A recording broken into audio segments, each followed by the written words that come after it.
How to connect Twilio to Base44. In this video, I'll show you how to connect your Twilio account to your Base44 account.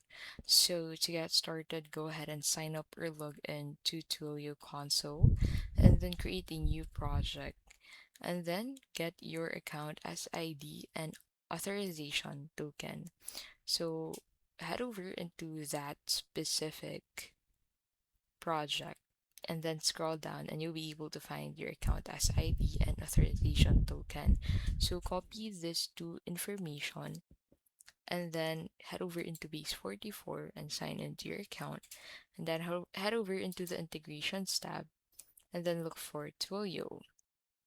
So select Twilio and then click on this use this integration button. So you can integrate Twilio with your Base44 applications if and only if you have upgraded your account into a builder tier or above. So make sure to upgrade that. So if you have upgraded that, simply click on this use this integration button and then paste your account as ID and authorization token into the Base44 integration form. Add your Twilio phone number and save the integration. So you'll find your Twilio phone number in here as well.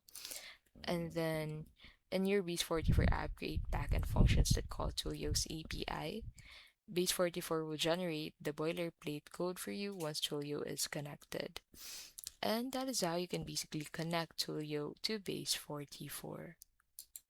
If this video was helpful, please don't forget to give this video a like and subscribe for more videos like this.